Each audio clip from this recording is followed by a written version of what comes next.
Hello friends, last video में हमने automatic payment programme के कॉन्फ़िगरेशन स्टेप्स किए थे। अब एक पेमेंट क्रिएट करते हैं और पेमेंट के लिए हम एक इनवॉइस क्रिएट करेंगे। तो उससे पहले हम एक छोटा सा चेंज करेंगे। हम जाएंगे पेमेंट मेथड इन कंट्री में, कंट्री इंडिया, पेमेंट मेथड है पी, डिटेल में जाएंगे और यहाँ पे जो पेमेंट मीडियम वर्कबेंच है उसको हम कर देंगे RFFO US_C, classic payment medium जो वर्कबेंच है। तो एक स्टैंडर्ड प्रोग्राम है जिसके थ्रू आप चेक जनरेट कर सकते हो। इससे पहले हमने जो लिया था वो भी यूज कर सकते हो, बट उसमें चेक जनरेट नहीं होता, तो इसीलिए हमने ये वाला यूज किया अभी, RFFO US_C। इसको रिप्लेस करके आप इसको सेव कर देना। इससे बाद हम एक इनवॉइस क्रिएट कर रहे हैं। इनवॉइस क्रिएट करने के लिए सेम ट्रांजेक्शन कोड F-43 में जाएंगे, document date, company code, vendor number, amount let's say 29,000, text purchase invoice, 40 posting की कंजम्पशन जीएल के लिए। कंजम्पशन जीएल का जो अमाउंट रहेगा एस्ट्रिक या 29,000, टेक्स्ट प्लस ओवरव्यू, सेव।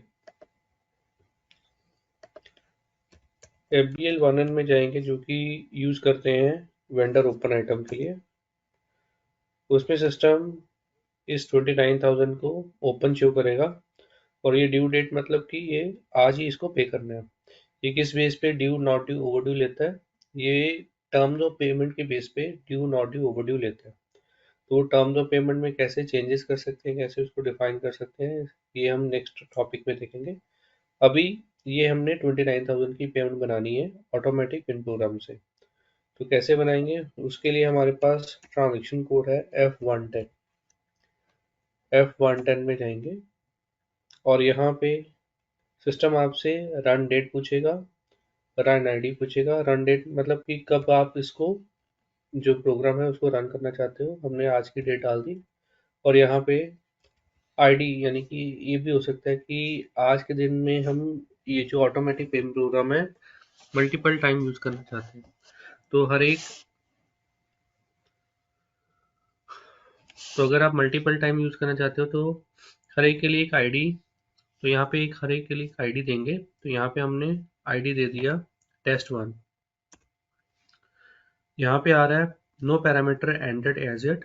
जो हमने ऑटोमेटिक पिन प्रोग्राम के 4 स्टेप्स किए हैं, सबसे पहले आता है maintain parameter, then schedule proposal, then payment run और प्रिंट प्रोग्राम। तो यहाँ पे हम पहला स्टेप करेंगे। अभी वो बोल रहा है कि no parameter entered as it, तो हम पैरामीटर को एंटर करेंगे। पैरामीटर को मेंटेन करने के लिए, एंटर करने के लिए हम पैरामीटर टैब में जाएंगे। यहाँ पे सिस्टम पोस्टिंग डेट और document entered up to date अपने आप ले लेता है। तो यहाँ पे किस बेस पे लेता है? ये जो पोस्टिंग डेट और डॉक्यूमेंट एंटर डेट है, ये आपके जो रन डेट आपने दी है उसके बेसिस पे सिस्टम इसको देता है। अगर आप इसको चेंज करना चाहते हो तो चेंज भी कर सकते हो। उसके बाद यहाँ पे कंपनी कोड आ जाएगा 1188, पेमेंट मेथड आ जाएगा पी, और यहाँ पे नेक्स्ट पेमेंट डेट आ जाएगी। आप नेक्स्ट टाइम कब ये प्रोग्राम रन करना चाहते हो, कब नेक्स्ट टाइम पेमेंट बनाना चाहते हो। अगर हम हर वीक पेमेंट बनाते हैं तो हम नेक्स्ट वीक की डेट यहाँ पे दे देते हैं। फॉर एग्जांपल हमने डेट दे दी यहाँ पे 6 दिसंबर। उसके बाद अब यहाँ पे वेंडर रेंज आ गया। अगर आपके पास कुछ पर्टिकुलर वेंडर है तो यहाँ मल्टीपल सिलेक्शन में जाओ और वो पर्टिकुलर वेंडर को आप सिलेक्ट कर सकते हो। यहाँ पे हमारे पास सिंगल वेंडर है तो यहाँ पे सिंगल वेंडर देते हैं। अगर आपने रेंज देनी है वन टू ऑल तो वन टू ऑल भी दे सकते हैं। एंटर। अब यहाँ पे कस्टमर का भी फील्ड आ रहा है। जैसे मैंने आपको पहले ही बताया था, ये जो ऑटोमेटिक पेमेंट प्रोग्राम है ये आप इनकमिंग पेमेंट और आउटगोइंग पेमेंट दोनों के लिए यूज कर सकते हैं। तो यहाँ पे क्योंकि हम आउटगोइंग पेमेंट के लिए यूज कर रहे हैं तो इसलिए हमने वेंडर की रेंज दे दी। कस्टमर की जो नंबर रेंज है वो ब्लैंक रहेगी। अब इसके बाद हम जाएंगे एडिशन लॉग में, एडिशन लॉग टैब में, और यहाँ पे ये जो चेक बॉक्सेस है इनको सिलेक्ट कर लेंगे। फर्स्ट, सेकेंड और लास्ट। फर्स्ट, ये जो सिस्टम जब लॉग क्रिएट करेगा, उस लॉग में सिस्टम हमें क्या इन्फॉर्मेशन देगा? उस लॉग में सिस्टम जो भी इनवॉइसेस है उसकी ड्यू डेट की इन्फॉर्मेशन देगा, पेमेंट मेथड की इन्फॉर्मेशन देगा, और अगर पेमेंट डॉक्यूमेंट बना है तो वो जो पेमेंट डॉक्यूमेंट की लाइन आइटम इन्फॉर्मेशन सिस्टम हमें देगा अगर हमने ये चेक बॉक्सेस सिलेक्ट किए हैं। अब कौन से वेंडर की इन्फॉर्मेशन आपको चाहिए? ये यहाँ पे आप वेंडर रेंज दे सकते हो। अगर सिंगल वेंडर तो यहाँ पे सिंगल वेंडर दे दो और इसको सेव कर दो। अब इसको सेव कर देते हैं। अब यहाँ पे सिस्टम हमें नोटिफिकेशन दे रहा है कि डिटेल हैव बीन सेव्ड। अब हम वापस स्टेटस टैब में जाएंगे। वहाँ पे आप ऑब्जर्व करोगे कि जो स्टेटस है ये चेंज हो गया। पहले आ रहा था नो पैरामीटर एंटर्ड, अब ये आ रहा है पैरामीटर्स हैव बीन एंटर्ड। अब इसके बाद नेक्स्ट क्या है? नेक्स्ट हम प्रपोजल क्रिएट करेंगे। प्रपोजल क्रिएट करने के लिए ये बटन है आपके पास प्रपोजल का, और यहाँ पे स्टार्ट इमीडिएटली चेकबॉक्स है, इसको सिलेक्ट करेंगे और यहाँ पे एंटर बटन प्रेस करेंगे। Proposal is ready to be started, ये मैसेज आ रहा है। तो हमने यहाँ पे ये जो रिफ्रेश का बटन है उसको प्रेस करना है, यहाँ एंटर बटन जो है उसको प्रेस करना है, ताकि यहाँ पे जो मैसेज हमें आना चाहिए वो क्या आना चाहिए? Proposal has been created. तो हम यहाँ पे स्टेटस पे क्लिक करते हैं। तो यहाँ पे अगर आप देखोगे ये बता रहा है कि payment proposal has been created. अब ये जो प्रपोजल है इसको आप चेंज भी कर सकते हो, इसको आप डिस्प्ले भी कर सकते हो। तो यहाँ पे अगर आप डिस्प्ले करते हो तो यहाँ पे ग्रीन इंडिकेटर के साथ आ रहा है, यानी कि सिस्टम इसकी पेमेंट बनाने जा रहा है। 29,000 की पेमेंट है। अब आपने इसके रिगार्डिंग कोई इन्फॉर्मेशन चेक करनी है तो यहाँ पे आप प्रपोजल लॉग में जाके इसकी इन्फॉर्मेशन को चेक कर सकते हो। तो यहाँ पे सिस्टम आपको दिखा देगा कि इसकी जो पेमेंट लाइन आइटम है ये पेमेंट लाइन आइटम है। वेंडर यहाँ पे डेबिट हो रहा है और आपका जो कैश जीएल है या आपका जो बैंक जीएल है वो यहाँ पे क्रेडिट हो रहा है। अब हम वापस जाएंगे। अगर आपने इस इनवॉइस को ब्लॉक करना है या इसमें हाउस बैंक चेंज करना है जो आपने सेटअप किया हुआ है 1188 में, तो वो आप कर सकते हो। उसके लिए आपको चेंज प्रपोजल में जाना है, एंटर बटन प्रेस करना है, और किसी एक लाइन आइटम के लिए अगर आपको करना है तो वो लाइन आइटम को आपको टिक करना है। तो फॉर एग्जांपल हमारे पास एक ही लाइन आइटम है, तो उसके लिए आप क्या करो, आप कर्सर रखो इसी लाइन आइटम पे और ये चूज का बटन है इस पे टिक करो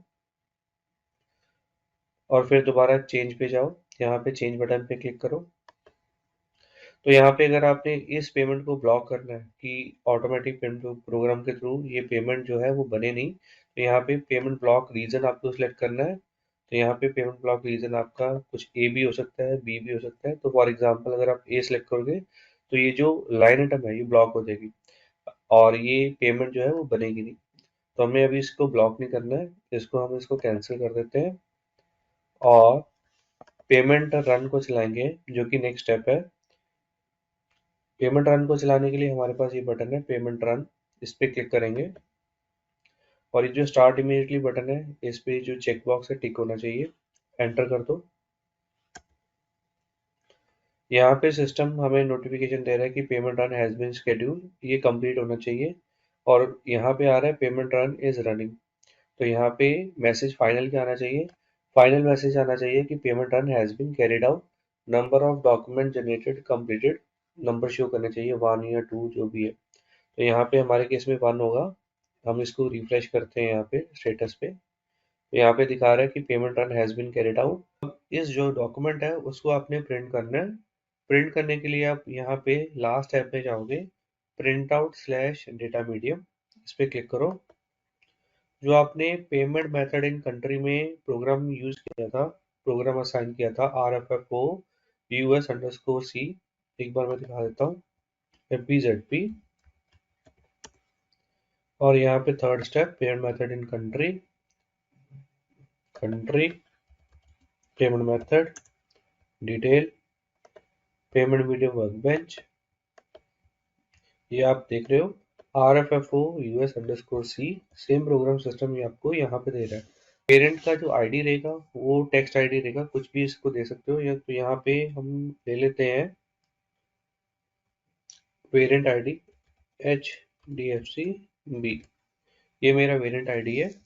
उसके बाद हम यहाँ पे क्लिक करेंगे maintain variant, maintain variant button पे क्लिक करेंगे और यहाँ पे हम सिलेक्ट करेंगे all selection screen, radio button select करेंगे।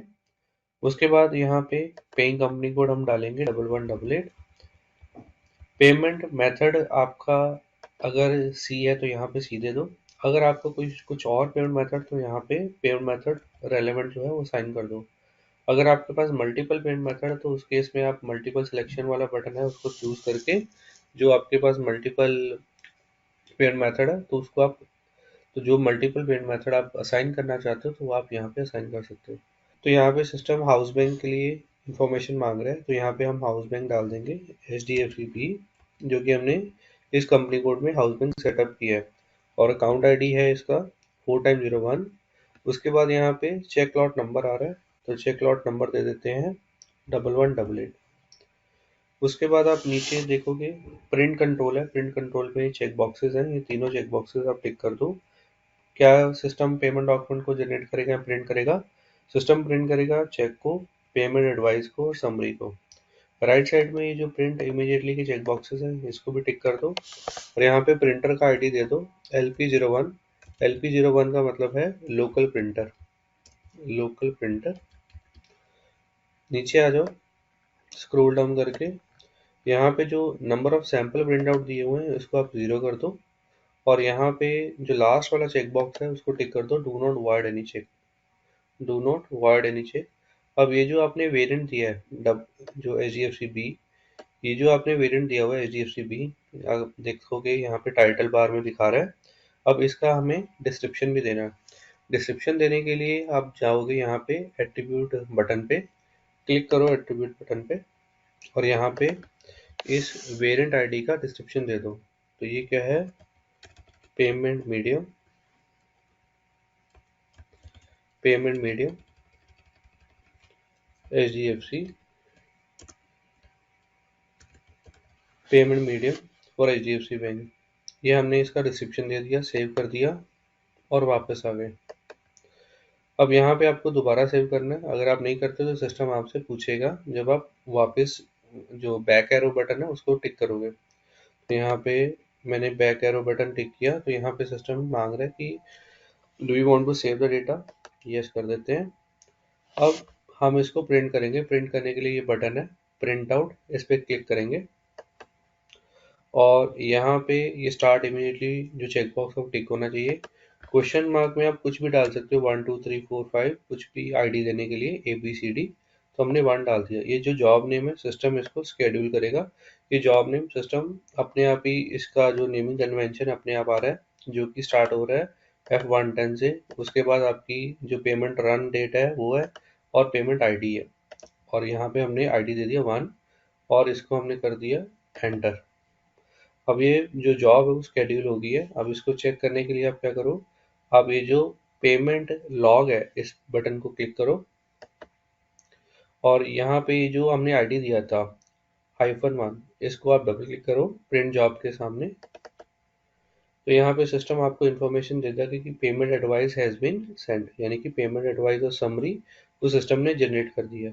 अब उसको चेक करने के लिए आप क्या करोगे, उसको चेक करने के लिए आप मेन्यू में जाओगे, सिस्टम में जाओगे, सर्विसेज में जाओगे और उसके बाद ऑप्शन है आउटपुट कंट्रोल। तो आउटपुट कंट्रोल आप सिलेक्ट करोगे और यहाँ पे आप एग्जीक्यूट करोगे। अगर आपने मेन्यू के थ्रू नहीं जाना तो यहाँ पे अगर आप देखोगे ट्रांजेक्शन कोड आ रहा है SP01, तो अगर आप ये SP01 ट्रांजेक्शन कोड रन करते हो तो सिस्टम आपको डायरेक्टली स्क्रीन पे ले आएगा। उसके बाद आपने यहाँ पे एग्जीक्यूट करना है, आपको दिखा देगा कि आपने जो स्पूल देखने हैं, पेमेंट जो डॉक्यूमेंट देखने हैं वो किस डेट ट्रेन से देखने हैं। तो यहाँ पे करंट डेट आ रही है तो हम इसको एग्जीक्यूट कर देते हैं। तो ये सिस्टम ने डॉक्यूमेंट जनरेट किए हैं। सबसे पहले जो पेमेंट मेथड है जो कि चेक है, उसके बाद एडवाइस है, उसके बाद समरी है। अब इन पेमेंट डॉक्यूमेंट में नंबर ऑफ पेजेस अगर आप देखोगे 2 हैं 3 तो सबसे पहले हम पेमेंट मेथड यानी कि चेक को देख लेते हैं। यहाँ पे ये जो बटन है SAP स्क्रिप्ट का, इसको हम क्लिक करेंगे तो इस वेंडर के लिए चेक प्रिंट हुआ है और ये वेंडर नंबर है। स्क्रॉल करो इसको नीचे, स्क्रॉल डाउन। ये एक स्टैंडर्ड टेक्स्ट है जो कि सिस्टम ने कहाँ से लिया है, जो हमने फॉर्म अटैच किया था चेक का सिस्टम ने उस प्रोग्राम से या उस फॉर्म से सिस्टम ने ये स्टैंडर्ड टेक्स्ट लिया है। उसके बाद यहाँ पे इंफॉर्मेशन दे रहा है आपके जो पेमेंट डॉक्यूमेंट है उसकी, जो कि है 24003। अगर आप नीचे आओगे तो यहाँ पे सिस्टम ये इंफॉर्मेशन देगा कि इस पेमेंट डॉक्यूमेंट के अगेंस्ट जो चेक नंबर आपका प्रिंट हुआ है वो है 118805, और यहाँ पे डेट आ गया, करेंसी आ गया, अमाउंट आ गया। उसके बाद आपका चेक नंबर अगेन और अकाउंट नंबर, ये आपका हाउस बैंक आ गया। नीचे आ जाओ, amount in words and figure आ गया। ये वेंडर का इंफॉर्मेशन आ गया। ये जिसने इशू किया ड्रॉर इंफॉर्मेशन, ये यहाँ पे आ गया। अब ये जो ड्रॉर इंफॉर्मेशन सिस्टम कहाँ से पिक कर रहा है, उसके लिए आप जाओ ऑटोमेटिक पेन प्रोग्राम कॉन्फ़िगरेशन पे, यहाँ पे, और यहाँ पे फोर्थ स्टेप है payment method in company code, इसको क्लिक करो और यहाँ पे कंपनी कोड सेलेक्ट कर लो और यहाँ पे फॉर्म डेटा में जाओ, और जो भी आपने यहाँ पे ड्रॉर इन्फॉर्मेशन डाला हुआ है सिस्टम उसको ड्रॉर इन्फॉर्मेशन को यहाँ पे आके प्रिंट करेगा। तो सिस्टम आपको यहाँ पे आके वो ड्रॉर इन्फॉर्मेशन को प्रिंट करता है। ये पेज 1 है। अगर आपने नेक्स्ट पेज पे नेविगेट करना है तो ये बटन बने हुए हैं, इससे आप फर्स्ट पेज नेक्स्ट पेज पे नेविगेट कर सकते हो। ये है पेमेंट मेथड, ये है आपका पेमेंट मीडियम के लिए जो कि है चेक। उसके बाद पेमेंट एडवाइस अगर आपने देखना है तो यहाँ पे आप क्लिक करो पेमेंट एडवाइस पे। तो यहाँ पे सिस्टम आपको इन्फॉर्मेशन देगा कि जो 29,000 पेमेंट बनी है ये किस इनवॉइस के अगेंस्ट बनी है। ये इसका पेमेंट डॉक्यूमेंट नंबर है 24003, और ये 21005 ये इनवॉइस है जिसके अगेंस्ट ये पेमेंट डॉक्यूमेंट बना है।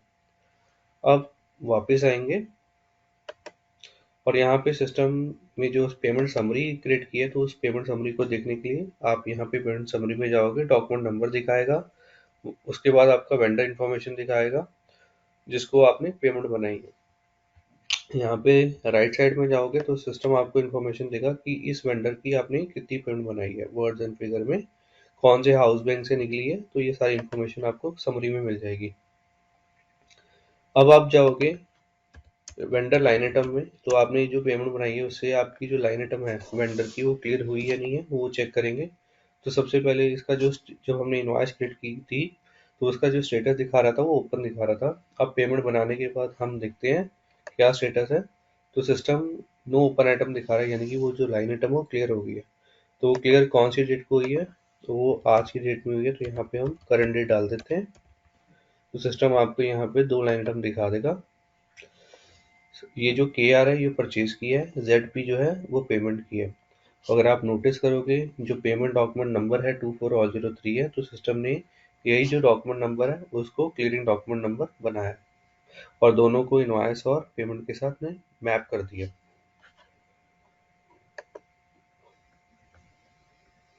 उसके बाद अगर आपने चेक इन्फॉर्मेशन देखना है तो चेक इन्फॉर्मेशन को देखने के लिए आप एफसीएचएल में जाओ और यहाँ पे कंपनी कोड और एग्जीक्यूट कर दो। तो हमारे केस में एक ही हाउस बैंक और अकाउंट आईडी है तो सिस्टम उसकी इन्फॉर्मेशन दिखा देगा। ये 29,000 की पेमेंट बनी है इस वेंडर के लिए 29 नवंबर को, और ये चेक नंबर है। अगर आपने वेंडर का अकाउंट बैलेंस चेक करना है तो आप अकाउंट बैलेंस चेक कर सकते हो FK10N से, और ये बैलेंस आपको ज़ीरो शो करेगा क्योंकि जितनी हमने परचेज की थी उतनी हमने पेमेंट बना दी है। ये आपकी क्रेडिट साइड में परचेज, ये आपकी 89,000 की पेमेंट, 89,000 की आपकी परचेज है और 89,000 की आपकी पेमेंट है। अगर आपने इसका रिकन्सिलेशन अकाउंट चेक करना है तो रिकन्सिलेशन अकाउंट का बैलेंस भी चेक कर सकते हो, जो कि सिस्टम ने ऑटोमेटिकली अपडेट किया है। तो 100 500 हमारा रिकन्सिलेशन अकाउंट है इस वेंडर का। तो यहाँ पे भी आपको सेम बैलेंस सिस्टम शो कर रहा है, 89,000 परचेज और 89,000 पेमेंट। तो ये थे ऑटोमेटिक पेमेंट प्रोग्राम के स्टेप्स। अब जो नेक्स्ट टॉपिक है हमारा वो है टर्म्स ऑफ पेमेंट। अगर आपको आज का वीडियो अच्छा लगा तो इसको ज़्यादा से ज़्यादा लाइक कीजिए, शेयर कीजिए, कमेंट कीजिए और चैनल को सब्सक्राइब कर लीजिए। Thank you.